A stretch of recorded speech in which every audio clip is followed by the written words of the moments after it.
Welcome into the FutureSox podcast. My name is Elijah Evans, and I'm here today with Jacob Burke, who was a 2022 draft pick of the White Sox. He's coming off a big season playing between Kannapolis and Winston-Salem.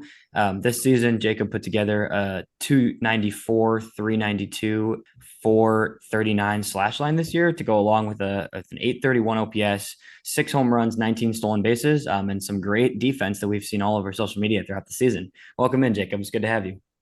How's it going, man? Thanks for talking to me. I'm excited. Awesome. We appreciate you coming on. First of all, take me through kind of this season for you. This was your first, full professional season. You played 85 games between two different levels. How did everything just feel for you this year? Getting used to, the pro ball schedule and the routine and everything like that. It was good. I mean, first of all, I had a lot of fun, met a lot of cool guys, a lot of great teammates, and it was good. I mean, I felt like it was pretty similar to summer ball in college. Obviously much longer. To start with spring training and all that, but I obviously had a late start to the season, but built up some motivation with that injury and came off on a good note. Started hot, had what I thought was a pretty good year, but I think the main thing is just you learn a lot in the first year. There's a lot of things that are just new, and talking to guys about how to, manage your body throughout the season, and just like how to create a routine every day and stick to it, and just things like that go in to the performance at night, just like things that lead up throughout the day, and just things that you have to work on staying consistent with throughout the season. Definitely, man. Is there anything like you just touched on there? Is there anything that you kind of have changed in the way you just approach the game in the last year of just whether it's, something with your routine or something with your play style that you feel yourself having, a new found understanding for specifically?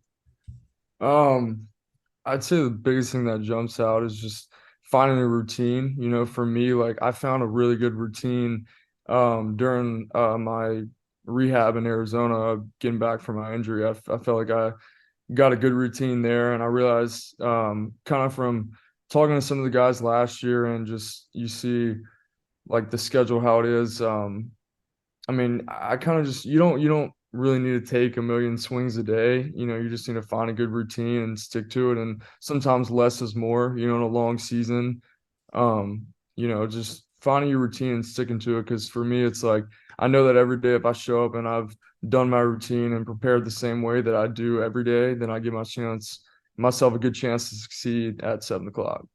Yeah, that's awesome, man.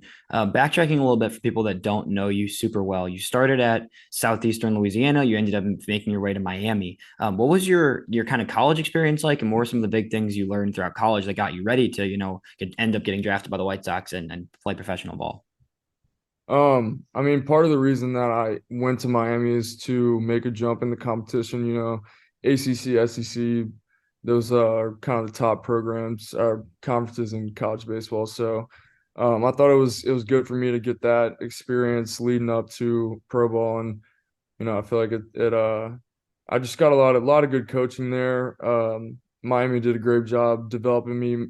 At Miami, that was my first year playing outfield when I went to Miami. So I definitely like learned a lot from Gino there in the outfield that helped me out. But really just having that like playing good competition all the time, every day, kind of seeing some good arms sporadically in there to where when you get to pro ball, you're not just thrown into a pack of wolves. You've kind of seen some of that stuff before.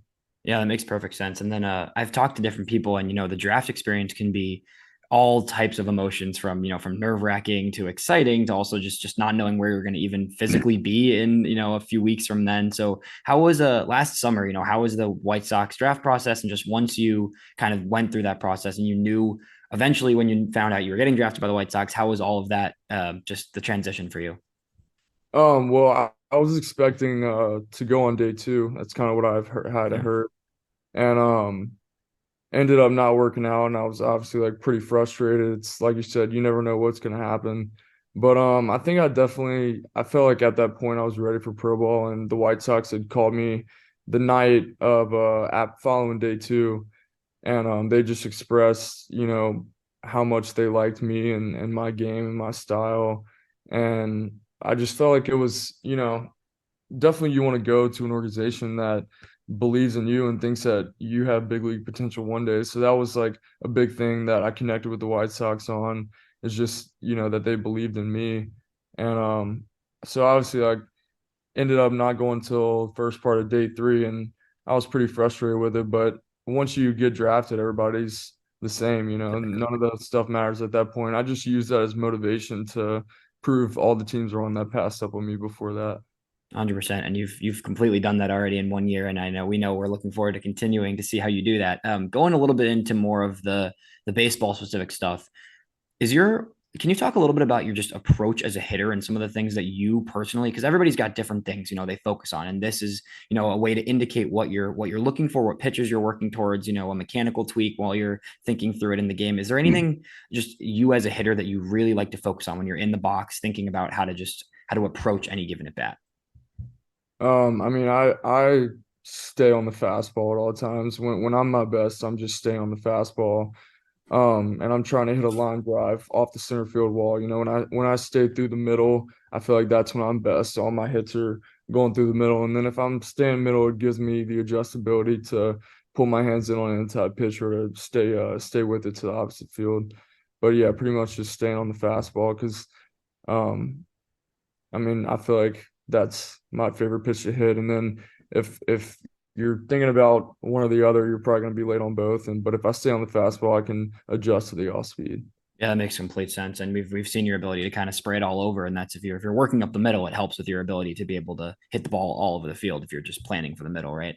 Yeah. You said it's kind of crazy that you didn't even play outfield, right? Until later in college, right? And before you got drafted. But you're now somebody who's looked at as one of the more impressive defensive outfielders in the White Sox system. In the last year, we've seen if you make some incredible plays this past year between Kannapolis and Winston.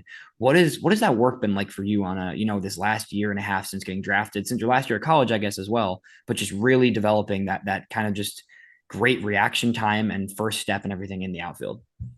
I mean, I think my football background gives me like a lot of good like natural instinct with the angles. Like I feel like I just will get on track and take a really good angle to a lot of balls. But I mean, really just like power shagging. That's all you do. I mean, I feel like honestly, ever since I moved to the outfield, I'd never want to go back to the infield because it gives me a chance to show my athleticism out there. And I feel like it's so much fun out there. Like I'm out there waiting and waiting, like, please hit the ball in the gap. Like, don't just hit me one in the air. Like I'm waiting for that ball in the gap, like to go run it down and just, I always just like I want every pitcher that steps up on the mound to want me playing in center field behind them. Yeah. And I always try to just catch. I feel like if the ball doesn't go over the wall, I feel like running back on it, I should be able to catch it. Can have a good gauge on it. Exactly. No, that seems like very accurate based on watching you play. Do you prefer center over playing either corner? Yeah, just because like I have control, I can Yeah. catch every ball if I want to, but I can play all of them. Yeah. Awesome, man. Looking a little bit off the baseball field, is there anything that you do, outside of baseball just to keep yourself grounded, to keep yourself, enjoying your life and not getting, obviously baseball is a huge part of your life when you're a professional athlete. But there are the things you do off the field to really just make your life balanced. I mean, I guess just like I don't know, I mean, usually during the season, like I'm spending all my time on Yeah. baseball, and the off day is a complete rest day, which I feel like every player who plays all the time needs. So I mean, just I'll just go chill by the pool and do stuff like that. But I mean, in the off season, like I really enjoy like yoga and things like that. And but I mean, really in the off season, I'm training and hitting and stuff. I mean, I hang out with my girlfriend, but I feel like I only get one shot at this, and Yeah. I enjoy it. Like that's what's so easy about it is I love training and hitting and playing so much. So, this baseball is my piece. Yeah. No, it makes sense. It's people say it's not really work if you love it every single day. So Yeah. that makes perfect sense. So you're headed to the Arizona Fall League. This is super exciting. For fans that are listening, the White Sox send 8 players every year to Arizona where they play, in a variety of games starting next week, and play all the way through the second week in November. What are you looking forward to most about being there? Have you talked to some of the other guys that are going? The White Sox have, some guys, Colson Montgomery, Brian Ramos. There's a lot of really, really fun players, from the organization organization that are heading there. Is there anything you're particularly looking forward to in Arizona?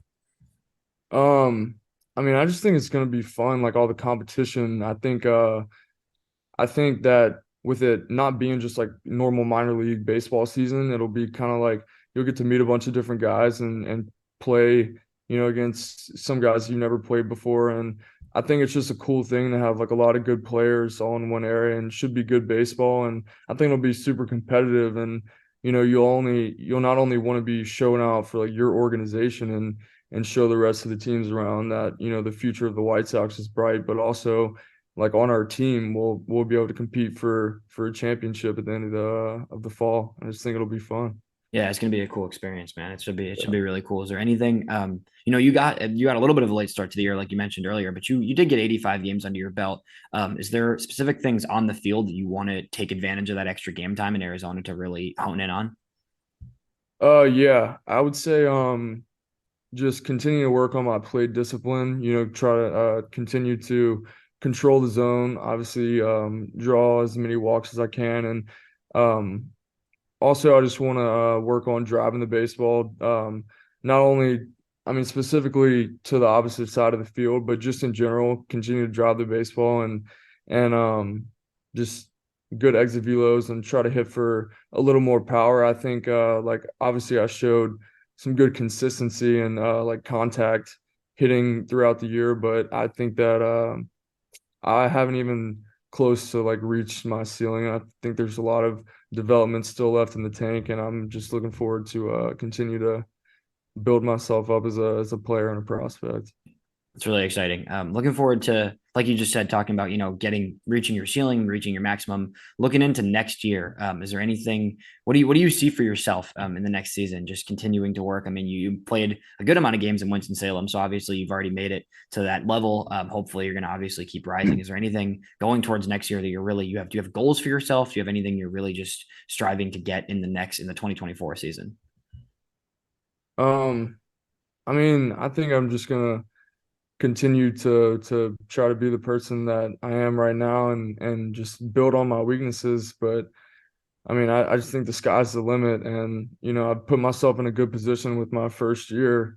So I think all I'm going to do is work my butt off this entire offseason and try to just show people. Because I mean, in my head, I think that obviously I had a good season, but I just still think that there were so many ways and so many games and times in the year that I could have been so much better. So just continue to try to improve and honestly just be the best player that I can be.